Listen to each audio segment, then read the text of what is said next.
오늘은 사무엘상 25장 36절에서 44절까지 말씀을 보겠습니다. 사무엘상 25장 36절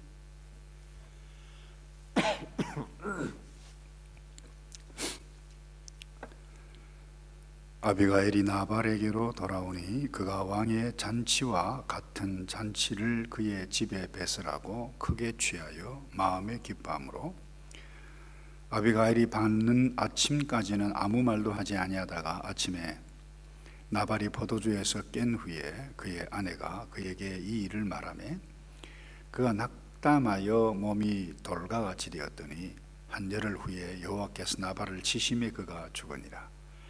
나발이 죽었다 함을 다윗이 듣고 이르되 나발에게 당한 나의 모욕을 갚아주사 종으로 악한 일을 하지 않게 하신 여호와를 찬송할지로다. 여호와께서 나발의 악행을 그의 머리에 돌리셨도다 하니라. 다윗이 아비가일을 자기 아내로 삼으려고 사람을 보내어 그에게 말하매 다윗의 전령들이 갈멜에 가서 아비가일에게 이르러 그에게 말하여 이르되 다윗이 당신의 아내로 삼고자 하여 우리를 당신께 보내더이다 하니 아비가일이 일어나 몸을 굽혀 얼굴에 땅에 대고 이르되 내 주의 여종은 내 주의 전령들의 발 씻길 종이니이다 하고 아비가일이 급히 일어나서 나귀를 타고 그를 뒤따르는 처녀 다섯과 함께 다윗의 전령들을 따라가서 다윗의 아내가 되니라. 다윗이 또 이스라엘 아히노암의 아내로 맞았더니 그들 두 사람이 그의 아내가 되니라. 사울이 그의 딸 다윗의 아내 미갈을 갈림에 사는 라이스의 아들 발디에게 주었더라. 아멘. 우리 사울의 추적을 피해 다니던 이 다윗의 일행이 그 나발에게 먹을 것을 요청하자 거절을 당하죠. 그래가지고 악한 말을 듣고 화가 나서 이제 칼을 차고 그야말로 오늘 본문에 다윗도 그렇게 표현했습니다만은 사람을 죽이는 일은 공격하는 일은 선한 일이 아니죠. 악한 일인데 이 악한 일을 지혜 있는 나발의 아내 이 아비가일이 급히 그 소식을 듣고 먹을 것을 가지고 가서 좀 미련한 남편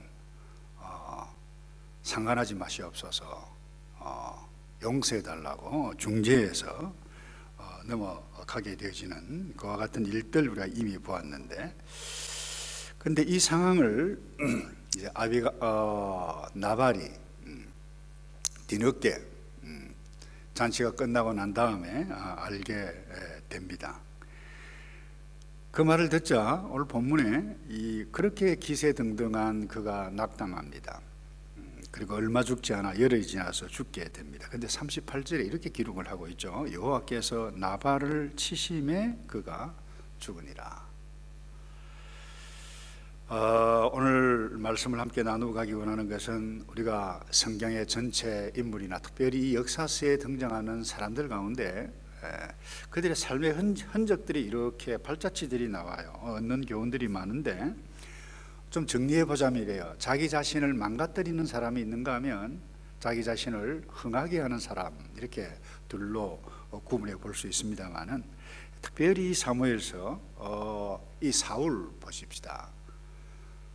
처음에는 흥하는 것처럼 그렇게 바른 선택을 했습니다마는 시간이 가면 갈수록 스스로 망가뜨리는 그와 같은 일들을 했던 대표적인 인물 가운데 한 사람 사울이라 볼 수 있습니다. 오늘 그리고 또 하나 본문에 이 엄청난 경제적인 부를 가지고 있었던 당시에 이 나발 이들은 이 두 사람은 자신이 가지고 있는 것들을 선용해서 다른 사람들을 섬기고 백성을 섬기고 그렇게 하기보다는 자기가 가지고 있는 것 악용했다 이렇게 볼 수 있어요. 결국 이들은 다른 사람들에게 상처를 줍니다. 다른 사람에게 분노를 일으키게 합니다. 마음속에 한을 맺히게 한다고 해도 좋을 것입니다. 결국 이들 스스로 망하게 되죠. 나발도 이게 보니까 여호와께서 치셨다. 그리고 사울도 그래요. 전쟁에 나가서 하나님께서 벌내리신 것이죠. 결국 스스로 자기를 하고 맙니다마는 왜 이렇게 되었을까요? 한마디로 영적 분별력이 없었다. 또 다른 말로 하면 분별력이 참 별로였다, 이렇게 볼 수 있습니다. 여러분, 사울이나 나발이나, 사울은 한 나라의 지도자였어요. 나발도 한 가정이지만 많은 사람들을 거느리고 있는 그룹의 리더라고 볼 수 있습니다. 여러분, 따르는 사람은 리더를 따르면 돼요. 근데 리더는 어떤 일들이 상황이 오게 되질 때 선택을 해야만 합니다. 근데 리더의 한 사람의 선택에 따라서 엄청난 일이 일어나죠. 한 가정도 마찬가지고, 교회든 목자든 모든 리더십을 가지고 있는 사람들은 다 마찬가지인데, 이 영적 분별력이 좀 모자란다 그러면 서로가 큰 어려움을 당하게 되어지는데, 특별히 영적 분별력이 없었다라고 하는 것을 깨달을 수 있는 것이 큰 부자인 나발 한번 보세요. 그래도 그렇게 목축업을 잘하고 종을 그리고 목자들을 거느렸던 사람이라고 하면 잘했을 터인데, 이 다윗의 일행들이 먹을 것이 필요해서 그들을 도와주고 좀 도와주었으면 좋겠다라고 했을 때 한 말이, 요즘 이 주인을 배반해서 떠돌아다니는 이 못된 종들이 많은데, 그래서 다윗을 두고 그렇게 빗대어서 말을 한다. 이게 굉장히 고약한 말이죠. 그래서 이 분노를 일으키게 했습니다. 정확하게 이야기하면 먹을 것 도와달라는 사람 그럼 뺨 때리고 그냥 돌아가라, 이 이야기와 마찬가지죠.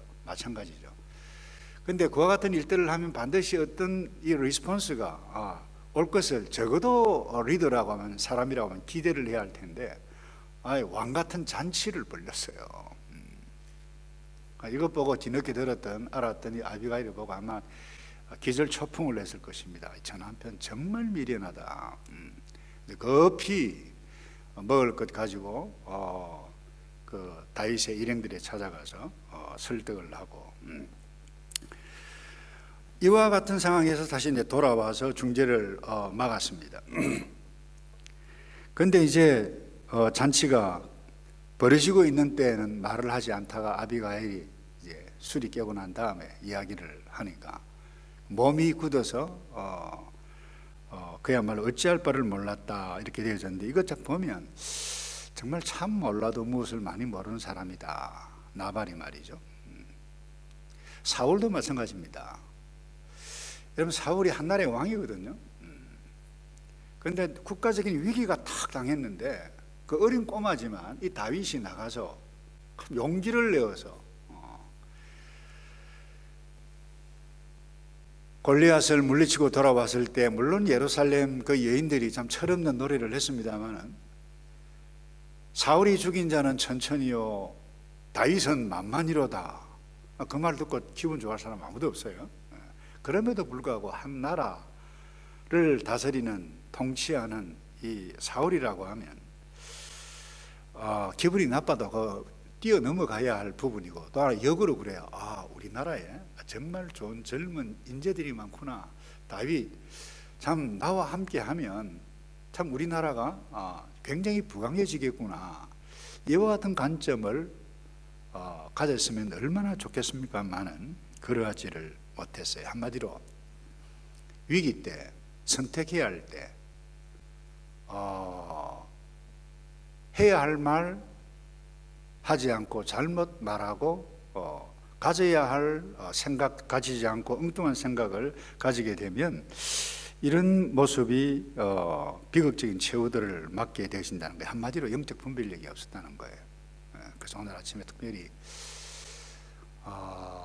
저와 여러분의 그 분별력을 위해서 좀 기도했으면 좋겠고요. 그다음 두 번째, 이범인 나발의 나발의 아내 아비가일 그리고 다윗, 두 사람을 이렇게 보면 이 사울과 나발 이 다른 차원이라고 우리가 볼 수 있습니다. 이들의 특징은 영적 분별력이 있었죠. 나라가 위기를 당할 때 내가 무엇이라도 해야 되겠다. 그게 다윗입니다. 근데 가정의 위기를 당할 때 이 아비가일이 내가 이 위험을 어떻게 해서라도 막아야 되겠다. 그래서 이들의 특징은 그와 같은 생각을 가졌을 뿐만 아니라 어려움에 처했던 것이 나라든 개인이든 어떤 그룹이든 이들을 돕는 데 최선을 다했다라고 하는 것을 우리가 좀 살펴볼 수가 있죠. 다른 사람의 마음을 달랩니다. 근데 결국 이런 자들은 자신의 삶도 흥황하게 되어지는 것을 보게 됩니다. 이런 자들 이 일을 바라고요. 그 다음 마지막으로 여기 38절 이하에 쭉 보면 이 아비가일을 그 아내로 맞이하는 이 다윗을 봅니다. 그런데 이 성경 기자는 다윗의 아내들에 대해서 오늘 본문의 마지막 부분에서 언급을 해가고 있는데, 여러분이 아시다시피 첫째 아내 사울의 딸이죠. 미갈이 다윗을 참으로 좋아했어요. 그런데 법계 사건으로 인해서 함께 행하지 않을 뿐만 아니라 아주 이 정치적으로 이 모략이 뛰어난 이 사울이 이 베냐민 지파 사람인 이 발디에게 주었다. 오늘 본문에 기록해 가고 있죠. 이 말은 유다 지파에 속해 있는 이 다윗과 관계를 정리한다라고 하는 그와 같은 의미가 있다. 학자들이 그렇게 이야기를 할 뿐만 아니라 베냐민 지파의 결속을 위해서 그렇게 했다 봅니다. 그리고 나발이 죽습니다. 하나님의 벌로. 이와 같은 이야기를 들어오고 난 다음에 다윗이 아비가일을 아내로 맞이합니다. 그런데 이게 아비가일뿐만 아니라 유다 지파 지역의 하나인 이스라엘 성읍 출신 아히노함을 아내로 맞이했다. 아내를 이렇게 여러 명 맞이했던 것을 오늘 본문에서 기록해 가고 있습니다. 여기 이스라엘이라고 하는 것은 흔히 성경 지리를, 현대 성경 지리를 보면 갈멜산 근처의 이스라엘, 그러니까 중북부입니다. 그 지역이 아니라 여기 이스라엘이라고 하는 것은 남쪽 지역에 있는 구약시대 유다 지파에 속한 하나의 작은 성읍으로 학자들이 그렇게 봅니다. 거기에 출신 아히노함 이 분을 이제 아내로 맡게 되어진다라고 하는 것을 맺고 있는 것을 보게 됩니다. 특별히 왜 이와 같은 기록을 냈을까? 여러분이 사무엘 상하, 역대기 상하, 결국 이 왕이 다스리는 그 나라가 어떠한지를 보여줘 가고 있는데 왜 이스라엘이 망했는가? 이것을 보여주고 있어요. 백성들이 원했던 왕이 다스리고 있지만 결국 그들이 하나님의 뜻에 의해서 다스리지 않게 되어질 때 어떤 일들이 일어난다, 이것을 보여주고 있습니다. 다윗 하나님의 마음에 합한 사람이었어요. 그럼에도 불구하고 결혼을 여러 아내들을 두고 있다라고 하는 것을 보게 됩니다. 하나님께서 우리에게 허락해 주신 결혼은 일부 일처죠. 그런데 이 당시 역사적인 정황이나 상황으로 보아서는 이해가 되어지고 납득이 할 수 있는 부분입니다만, 그럼에도 불구하고 하나님의 창조 질서를 어겼다라고 하는 것을 선명하게 드러내고 있음을 놓쳐서는 안 됩니다. 특별히 모세율법 신명기 17장에 보면 너희들이 이제 왕을 선택하게 되어질 때 그 왕이 어떻게 해 가야 할 것을 쭉 말씀이 구체적으로 명문화되어져 있는 말씀이 있는데, 아내를 많이 두지 말라 그랬어요. 아내 많이 두죠. 그리고 병마를 많이 두지 말 것이다. 할 수 있으면 군사력 많이 두지 말라, 이 이야기죠.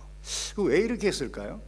나라가 부강하려면 경제력, 군사력, 사람이 많고 무기가 있고 이렇게 해야 되는데, 특별히 이 모세오경은 하나님의 백성들에게 주셨던 말씀인데, 너희는 보통 사람이 하나님의 백성이기에 철저하게 전쟁은 하나님께 속했고 하나님을 철저하게 신뢰해야 할 것이다. 이것이 하나님의 모세오경을 통해서 주신 뜻인데